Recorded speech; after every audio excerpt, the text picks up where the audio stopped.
ဟာမင်းကစကင်တော်တော်လာနေပါလားဟဲ့လူကငါအကပ်ပေါ့နော်နမေကတူနေပေမဲ့ကွာမင်းငါစကေတော့လာမရှုံးနဲ့ဟောမင်းကအရင်ချချင်တာပေါ့ရတယ်ဟဲ့တီးပေးမယ်ဟဲ့မင်းပါကောင်လေးပြောင်းငါဆောက်ခွေးမဆိုင်တီးမယ်ဟဲ့မပြေးနဲ့လေဟဲ့မပြေးနဲ့ဟဲ့ငါလိုက်မှာနော်လိုက်မှာဟဲ့လိုက်မှာဩပြန်ချကြိုက်တယ်ဟဲ့တားကြီးကြိုက်တယ်ဟဲ့ရတယ်ဟဲ့အေးစီလေးပဲရော့အမဟဲ့ပြီးကောပဲရမယ်အဲ့ကောင်ကြီးကရှော့တော့ကိုတော့တာပါချိုးတွေပါပြန်လာပြန်လာပြီးကောင်ပြန်လာပြီးကိုတော့တီးတွေပေါ့နော်ပြန်လာလိုက်တီးတာပဲကိုတော့မင်းအောင်ရှော့အမပြီးကောပဲရမယ်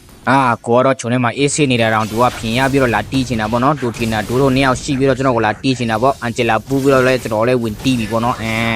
ဘယ်ပြေးမလဲမင်းတို့ကောင်တာပါထဲမလဲမကြောက်ကွာမင်းဘယ်ပြေးမလဲဟဲ့ပြင်ရချင်းရော့ရီခေါ်ဟဲ့မင်းတာပါထဲထွက်ကြည့်ပါလားဟဲ့မင်းငါလုံးမဟဲ့တာပါထဲနေပြီးတော့သူခေါ်လာပြနေတယ်ဟဲ့မင်းမိုင်တာပါထဲထွက်ခဲ့ဒီရှိတော့ငါတာပါထဲဝင်တီးမှာမင်းကျွန်တော်ကမြင်အဲ့ကောင်ပြေးနေပြီဗျာဟဲ့မပြေးနဲ့လေတော်တော်ဆိုးပဲကွာစကင်ကြီးကတော်တော်လာပြီးတော့စကီးဘာမှမရှိဘူးမပြေးနဲ့ဟဲ့တာပါထဲနေပြီးတော့ဘာလို့ရှင်လာလဲမင်းယော့အမဟဲ့ဖင်ရချင်တာဒီကောင်ယော့တာပါထဲမှာလဲတီးရကွာကိုရတော့တာပါထဲမှာလဲတီးတယ်ပြီးခေါ်ပေးရမယ်ဟဲ့